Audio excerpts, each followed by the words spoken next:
एक कटोरी रोटी, थाली भरकर सब्जियां।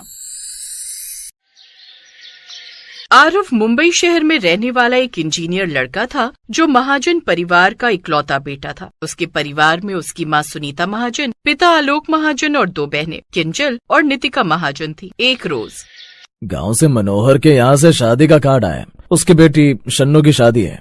क्या गांव? नहीं, मेरे बस की तो नहीं है इतनी दूर का सफर करना। सच कहा जाए तो अब मुझसे भी नहीं जाया जाता। एक काम कर आरव बेटा, तू ही चला जा गांव। अच्छा ठीक है, इसी बहाने मुझे भी ऑफिस से कुछ दिन का रिलैक्स मिल जाएगा। लेकिन मैं अपने दोस्त राहुल को भी पूछ लेता हूँ, उसके साथ जाऊंगा तो साथ हो जाएगा। इसके बाद आरव ट्रेन में सीट रिजर्व करवाता है और राहुल के साथ गांव की ओर रवाना हो जाता है। शहर के नामी इंजीनियर आरव के लिए शादियां हमेशा एक औपचारिकता होती थी। सूट पहनना, 2-4 रिश्तेदारों से मिलना और जल्दी निकल आना, क्योंकि उसे पार्टीज में ज्यादा देर रुकना पसंद नहीं था। वो अपने दोस्त के साथ उनकी बेटी की शादी में पहुंच जाता है। तभी उसकी नजर पड़ी पीली साड़ी में, खुले बालों में, माथे पर छोटी सी बिंदी लगाए एक लड़की पर। वो लड़की चुपचाप सबकी खातिरदारी करने में लगी हुई थी। वो सभी मेहमानों से बड़े आदर से मिल रही थी, उनके खाने पीने का ध्यान रख रही थी। उसकी सादगी में एक अजीब सी सुंदरता थी, साथ ही उसके संस्कार भी आरव को भा गए। आरव ने पास खड़े गांव के एक लड़के से पूछा, कौन है ये लड़की?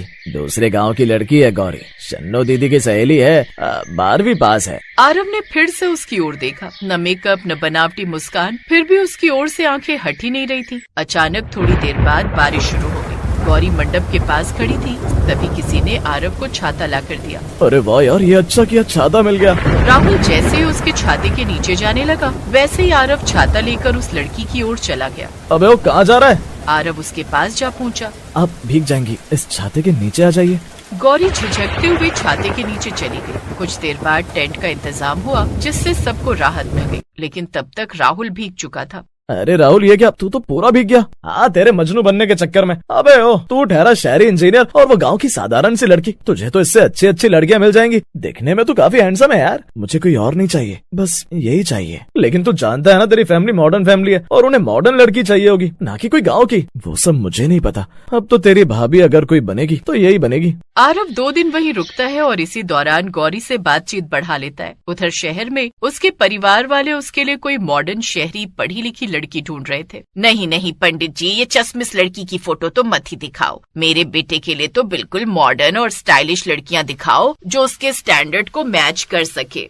सुनीता जी, आपको बहुरानी लानी है या कोई शोपीस? आप चुप रहिए जी, मेरा बेटा है, अपने हिसाब से लड़की चुनूंगी। इधर सुनीता आरव के लिए लड़कियां देख रही थी, लेकिन उधर आरव गौरी को पसंद करके आ जाता है और घर आकर अपने परिवार वालों को भी गौरी से शादी करने के लिए मना लेता है और अपने बेटे की पसंद के आगे उनको झुकना ही पड़ता है। और वो गाँव जाकर अपने बेटे का रिश्ता गौरी के साथ पक्का कर देती है और कुछ दिन बाद गौरी दुल्हन बनकर शहर आ जाती है। शादी के बाद वो अपने शहर में आती है, जिसके बाद वो आरव के साथ कुछ दिन के लिए गोवा घूमने चली जाती है। घर आकर वो सबको अपनी फोटो दिखाती है। अरे ये क्या भाभी, आप तो गोवा में भी साड़ी पहनकर ही घूम रही थी। सीरियसली, आपको भी ना फैशन की ना बिल्कुल भी सेंस नहीं है भाभी। भला गोवा में जाकर साड़ी कौन पहनता है? लेकिन साड़ी तो हमारा भारतीय परिधान है और मुझे नहीं लगता कि इसमें कोई बुराई है। अगर मैंने वहाँ ये कपड़े पहन भी लिए, हम कहीं भी जाएं, लेकिन हमें अपनी संस्कृति नहीं भूलनी चाहिए।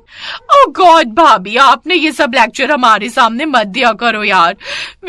यू नो ना, हम शहर की मॉडर्न लड़कियां हैं और आप गाँव की हैं, तो आपको ये सब सेंस नहीं होगा। किंजल, नितिका, ये क्या तरीका है भाई अपनी भाभी से बात करने का? तो क्या ही गलत कहा। अब अपनी ताई जी की बहू नताशा को ही देख ले, कितनी मॉडर्न और पढ़ी लिखी है और फैशन का भी क्या बढ़िया नॉलेज है उसको। खैर छोड़ो, तू तो इसी की तरफदारी करेगा, आखिर तेरी पसंद की जो है। अब दोनों बहनें मुंह बनाकर वहाँ से चली जाती हैं। शादी के बाद गौरी हनीमून के लिए चली गई थी, इसलिए उसने अभी तक एक बार भी किचन में खाना नहीं बनाया था। खाना बनाने के लिए वो किचन में जाती है और कुछ देर बाद बहुत सारे पकवान बनाकर तैयार कर लेती है। लेकिन खाना बनाने के बाद वो किचन में कुछ न जाने कहाँ होंगे। यहाँ तो मुझे कहीं भी पत्तल नजर ही नहीं आ रहे, पता नहीं कहाँ रख दिए होंगे। अब वो सारी रसोई छान मारती है, लेकिन उसे कहीं भी नजर नहीं आते। कमाल है, यहाँ तो बस ये स्टील की कटोरियां हैं और ये थाली ही रखी हुई है। और हमारे गांव में तो थाली में बस तभी देते थे जब कोई खास मेहमान आते हैं। नहीं, कहीं मैं थाली में ले गई तो माँ जी कहीं 2 बातें न सुना दे। कुछ देर बाद सास की आवाज बाहर से आ जाती है। अरे बहू, खाना बना रही है या बीरबल की खिचड़ी जो अभी तक नहीं बना तेरा खाना? जी माँ जी, बस तैयार है जी, बस अभी लाई। गौरी को एक जुगाड़ सूझता है। अब वो रोटी को तोड़कर कटोरियों में डाल देती है, साथ ही थालियों में अलग अलग सब्जियां डाल देती है, जिसमें एक में मटर पनीर, एक में आलू गोभी, एक में छोले डाल देती है और कुछ देर में उनके सामने परोस देती है। 3 थालियों में 3 अलग अलग सब्जियां और कटोरियों में रोटी देख सभी एक दूसरे का मुंह देखने लगते हैं।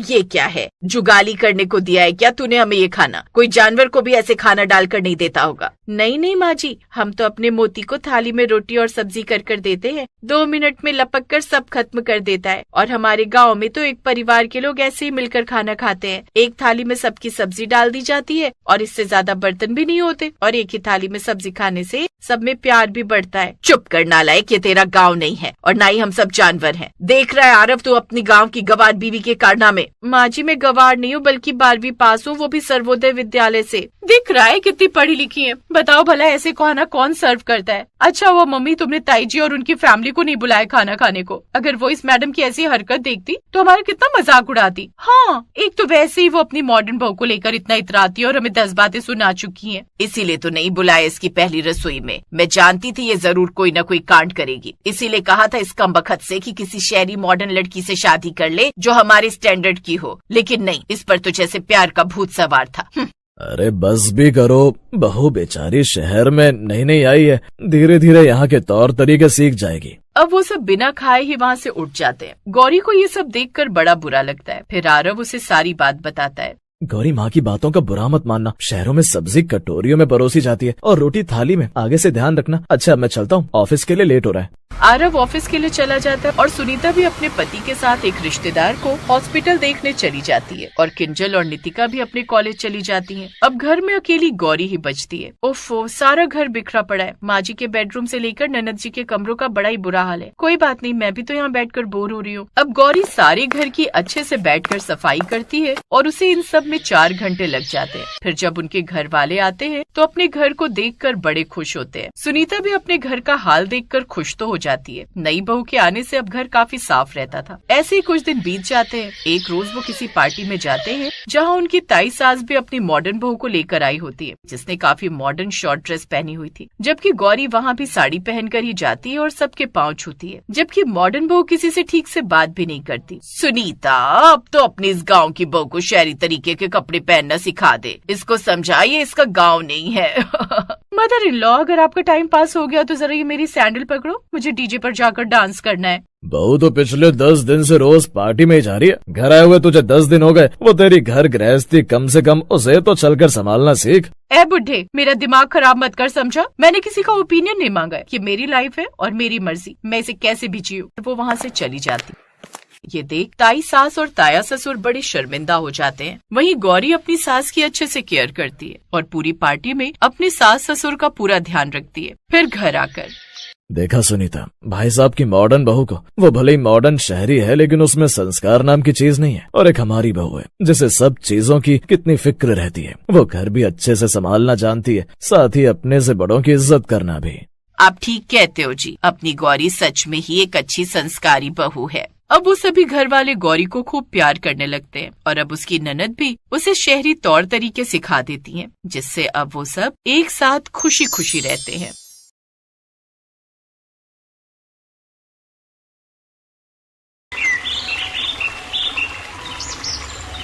सुमन घर की बनी रोटी सब्जी का नाम सुनते ही बुरा सा मुंह बना लेती थी। उसी बात को लेकर सास बहू दोनों में रोजाना तू मैं हो ही जाती थी। सुमन, ये क्या, तुमने बाहर से कुछ खाने का मंगवाया है क्या? हाँ, वो मैंने रसोई में देखा, आप रात के खाने के लिए भिंडी काट रही हो। मेरे से सूखी रोटी सब्जी नहीं खाई जाती, इसलिए मैंने नूडल्स और मंचूरियन मंगवा लिया। बस, अब मैं तुम्हें कुछ बोलूंगी तो तुम्हें बुरा लगेगा कि मैं तुम्हें खाने के लिए टोक रही हूँ। ये रोजाना बाजार से जो तुम खाने का सामान मंगवाती रहती हो ना, सेहत के लिए कितना खराब है, ये तुम्हें बाद में पता चलेगा। मम्मी जी, दुनिया बाजार का खाती है, हम खा लेंगे तो क्या बीमार पड़ जाएंगे? ऐसा नहीं होता, ये सब बेकार की बातें हैं। मुझे कुछ नहीं होता, मैं बिल्कुल ठीक हूँ। अच्छा, मुझे बहुत तेज भूख लगी है। राजीव तो रात को लेट आएंगे, मैं तो खाना खा रही हूँ, आप खाओगे? नहीं, मैं तुम्हारे ससुर जी को पहले रोटी दे दूं, उसके बाद खा लूंगी।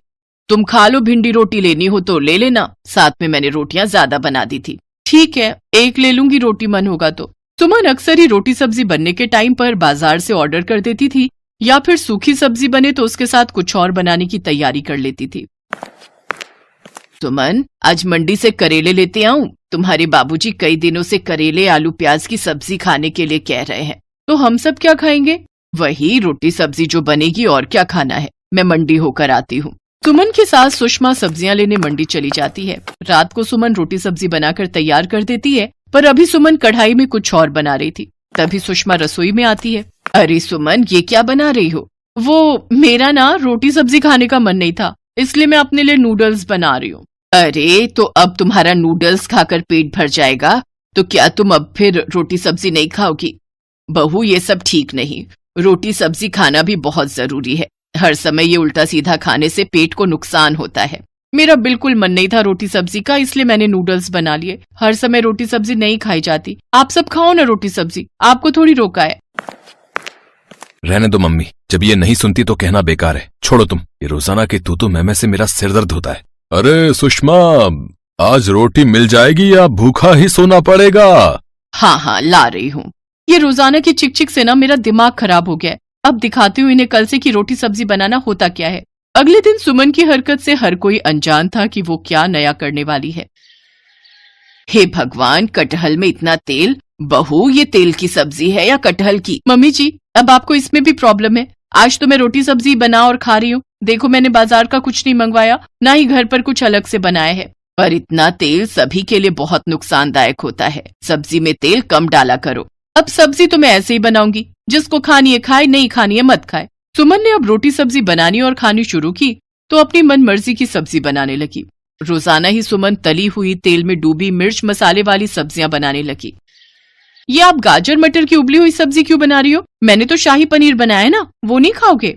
नहीं बहू, तुमने इतना तेल और मिर्च मसाले वाला बनाया है। तुम्हारे बाबूजी और मैं इतनी तेल और मिर्च मसाले वाली सब्जियां नहीं खा सकते। मेरी जीभ जलती है ज्यादा मिर्च मसाले वाली सब्जी खाऊं तो। और तुम्हारे बाबूजी तो वैसे भी दिल के मरीज हैं, उन्हें मैं इतना तेल नहीं दे सकती। इसलिए मैं उनके और अपने लिए उबली हुई गाजर मटर की सब्जी बना रही हूँ। तभी राजीव भी ऑफिस से आ जाता है।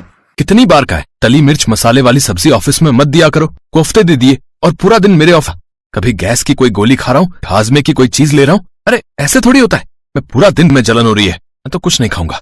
मैंने गाजर मटर की सब्जी बनाई है, उसमें नमक मिर्च बहुत हल्का है, तो उसके साथ फुल्का खा लेना।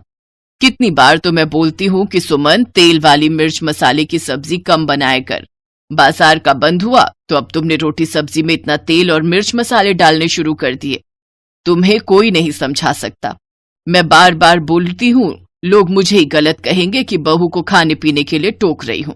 वही हुआ जिसका डर था। अगले दिन सुमन के पेट में बहुत दर्द था। घर पर चीजें लेकर भी दर्द ठीक नहीं हो रहा था।